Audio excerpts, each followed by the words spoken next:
Freddie. I only get called Frederick when I don't take out the trash for my wife.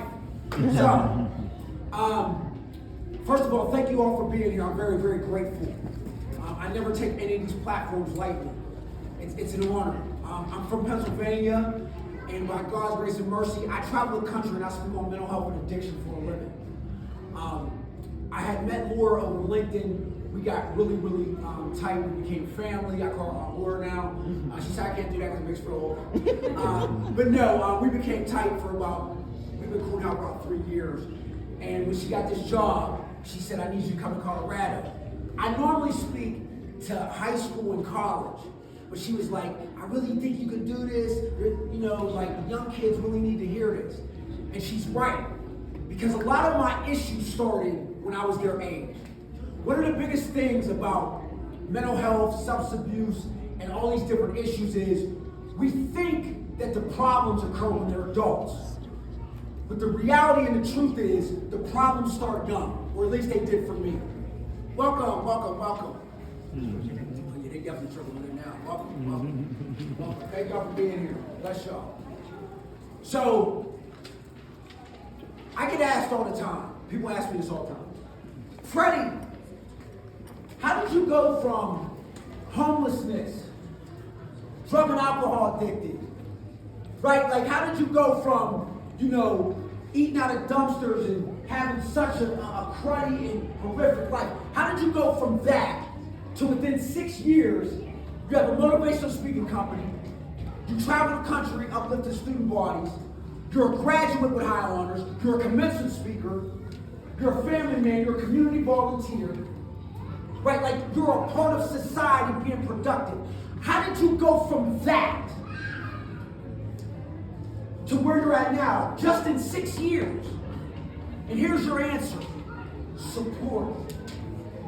See, the reality of it is that I met people in education that met me where I was at, took me for who I was, and uplifted me. They didn't look at what I didn't have. They looked at what I had and they told me, Freddie, you're good enough. But I need to be clear. My issues didn't start at 35. My issues didn't start at 30 and 27. My issues started at their age. Here's what I mean. When I was their wonderful age, I felt unworthy. I had low self-esteem. I felt like I didn't matter. I didn't really want to be here. I wasn't waking up happy. I was ashamed of the things going on. And why do I feel that way? What was going on? Let me be very clear. I come from a home where my mother went to treatment in 3rd grade. When I was in 3rd grade, she went one time for 5 days. By God's grace and mercy, she just celebrated 29 years of sobriety. I got lucky growing up. I got a parent that never relapsed, and she's been sober my whole life. But let me be clear. We live in a society where stigma outweighs education. See, I got bullied in school, and I was laughed at and looked down upon because my mother wasn't like the other parents. My mom was different. We all live in this country, and we know it's odd to talk about your mental health. It's odd to say you take medication. It's odd to say you go to therapy. It's odd to talk about you don't drink. That's the household I had. So when friends would come to my house, I'm old. Y'all played like with phones and tablets and like, I'm an 80s kid. I'm like Pop-Tarts and Family Ties type kid. You know what I'm talking about. All right. So when I was growing up, there wasn't this thing called cell phones. When I was growing up, it was a much different world. However, when kids would come to my house and we played Sega and Nintendo, for those old enough to understand what that is, I would ask them, did they want to read AA books and listen to AA speakers and do those things? The reason I did that is because that's the world my mom was exposing me to. So they would go home and tell their parents, and their parents would say, you can't go back to Freddie's house because Freddie's mom is weird. Like, just crazy, right? I'm not looking at it no different because I'm thinking it's normal, but it wasn't. So growing up in my house, it was mental health. It was medication, it was therapy. My mom was in 12-step. I was in church. But at school, I was acting out. There was some things going on. Let me be clear to the parents in here. Please hear me. One of the things that I hear all the time when I travel, these parents will say to me, I don't know what happened. We bought them, him, her, everything. They got everything they wanted. They got new shoes. They got all types of game systems. We took them all types of museums. We bought them everything. We did everything. We provided them this. We provided that. Da da da. I said, everything you're telling me is outside. Everything you're telling me you did is about the outside. My question is, what's going on in the inside? I'm not coming from a home where we didn't have. I ate good every night. That's why my wife can't stand me now with my food. I'm a picky child.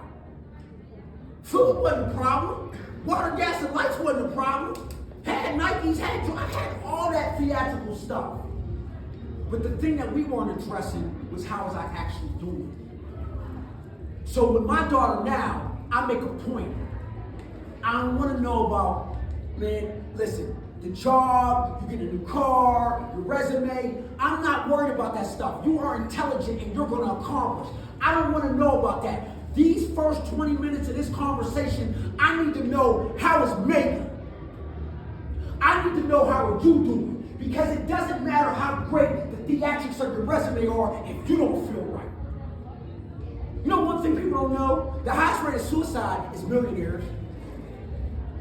You know, my daughter told me a long time ago, some people are so poor all they have is money. Sometimes we think how good we're dressed up and how good we look means we're doing well. Do not confuse. I tell people all the time, money used to be the deodorant of my soul. What happened now was my soul actually matches my outside, where I feel better because I base my life on health. So, I'm having all these issues. I'm acting out in school, stay in detention, stay getting in trouble. I'm getting bullied, don't know how to express it. So it's coming out in the form of hitting, biting, punching, reacting. I end up in my first mental hospital. I'm 9 years old. Suicidal ideation. You talk about feeling different. Now think about it. I'm 9, I go to a mental hospital. I come out of that and I go back to the same environment. Now for the teachers in here understand this. I didn't always have such a nice teacher that was so kind of my issues. They say, oh, here comes crazy Freddie. Think about the rhetoric a child hearing that does to this system. Think about the tone and the culture that sets in the school system.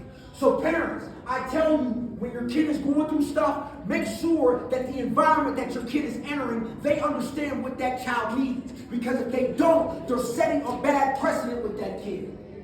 How do I know? I've lived it. So, having all these issues under my first psych unit, what people don't understand is the drug and alcohol part of this was the ending result to what was going on. So I pick up drugs and alcohol. You know what that's for. That leaves a list of all these treatment centers and just, you name it, I've been through it. So 6 years ago, I find myself downtown, homeless, dumpster diving, begging for change. A man finds me, and I tell him, he wakes me up. I thought I passed away. I'm thinking I'm waking up and getting that. I wake up, he said, hey sir, I say, look, let me do you a favor. Keep going. I am a failure and mistake in life. He said, what? He said, bro, you just called an ambulance. You ain't dying today. He gave me a pillow and a bottle of water to pray with me. He saved my life. I end up in a treatment facility. I get in there, I call my mom. I said, Mom, I'm really gonna change. She said, Freddie, I hope I didn't get sober to bury you, because I will. My mom came on? Oh no, I'm on child. So I got hungry. And what I started to learn in there was stop counting your days and start making your days count. What I learned in there was, even when I didn't want to be here, I survived. So obviously that means I'm not a mistake. So to you kids in here, hear me very well. Not only are you beautiful, you're intelligent, you're smart, you're creators, You're inventors. You are needed in our world. These adults that we have, we're wacky sometimes. So guess what? You're going to be running this thing when we go, and we will one day. You're going to be the next leaders and next inventors. But I want you to hear something, hear me well. You all have a different talent. You might be an artist, some of you might be some type of business entrepreneur, some of you can sing unbelievable. You all have different talents. But the only way that those talents are going to come out is you have to make good decisions. You also have to surround yourself with people that are making good decisions. You know how I know that? Because I used to hang around people that made bad decisions. And you know where that led me? In bad situations. In very bad, dangerous situations.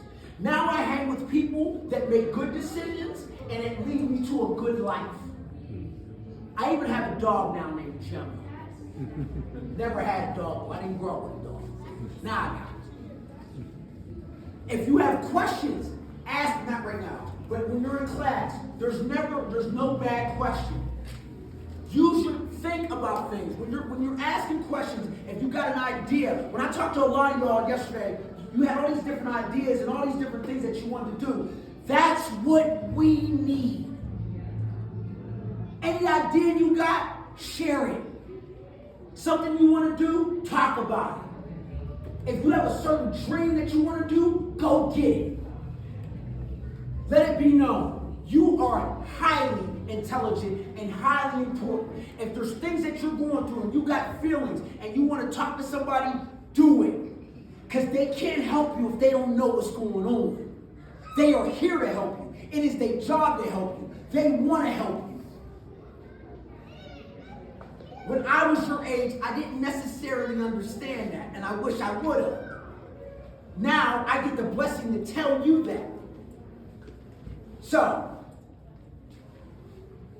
I leave treatment. When I leave treatment, I met my wonderful, wonderful wife. I love her. She has to love me to be has to, because I am a lot. She gets with me, and I take my test in community college. Meanwhile, let me be very clear. I failed out of 6 colleges. Be very clear. I failed out of 6 schools. So if you ever struggle out of school, or if you've ever gotten a bad grade, that's okay. It's not how you start, it's how you finish. So I failed out of 6 colleges. I go to my 7th. I take a test. You know, the way America is set up, we take these tests because we got to place you. We have to put a placement on you. I was never an AP kid. I didn't make the most likely to succeed list. If we did that list now, it would look a little bit different. So, I take the test and I'm in remedial.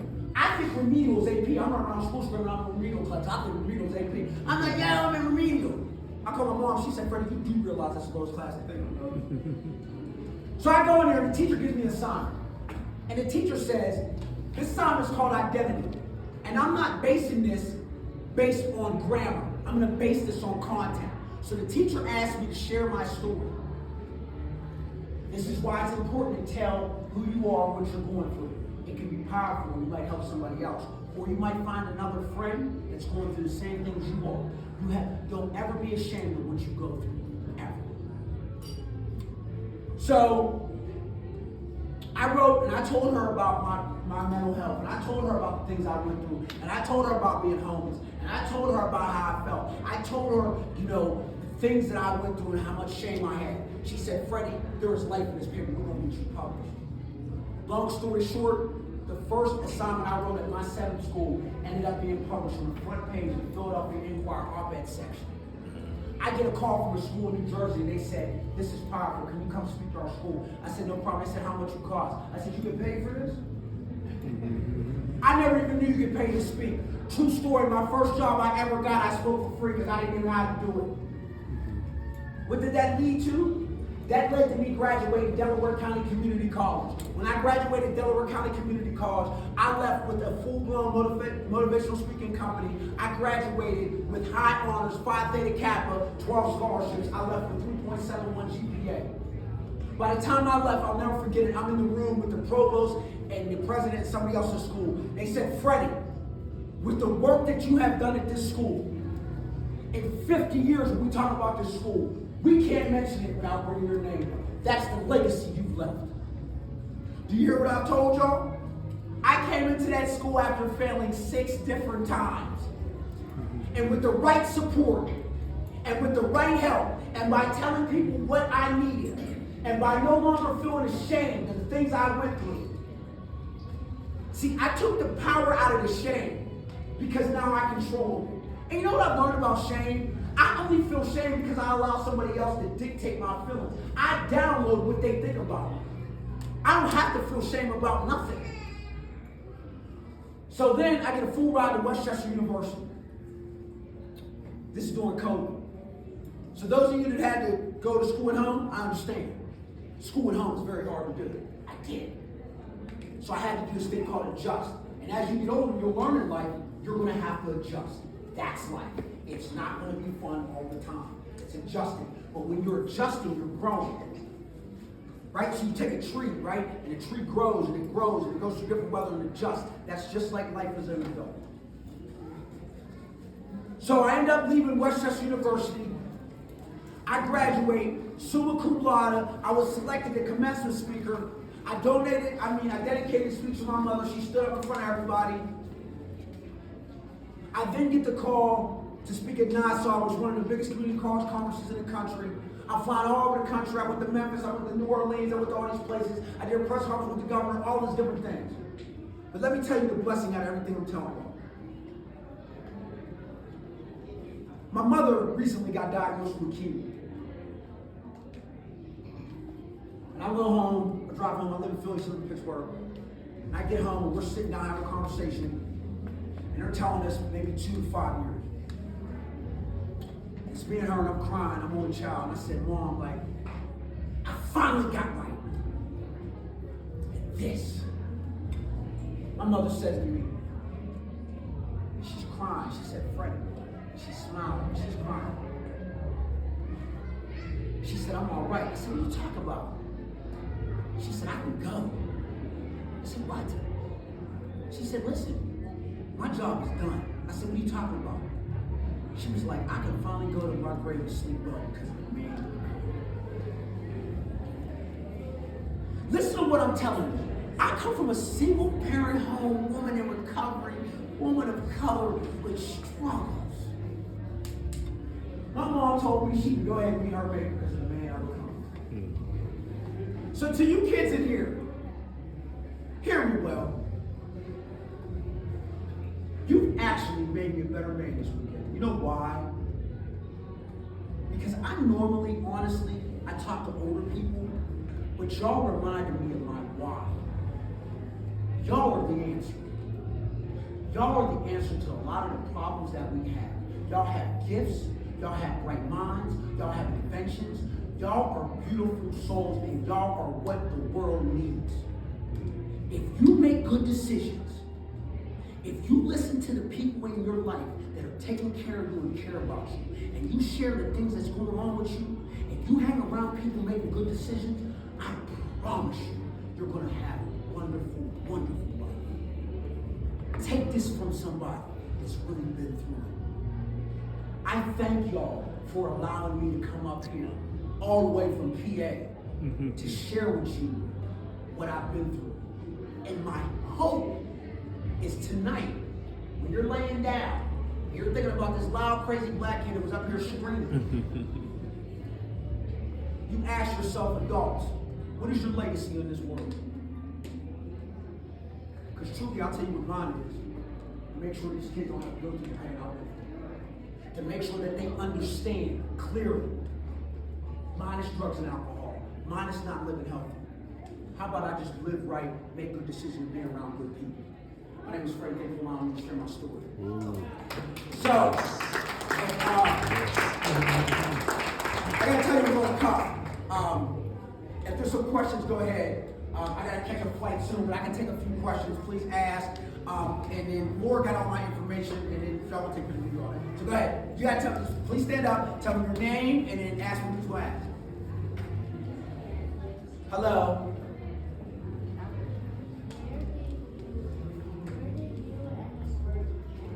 Where did me and Miss Burke meet? Thank you, Candace, for that wonderful question. Me and Miss Burke met over the internet. So I posted when I graduated my story and how thankful I was. It went viral.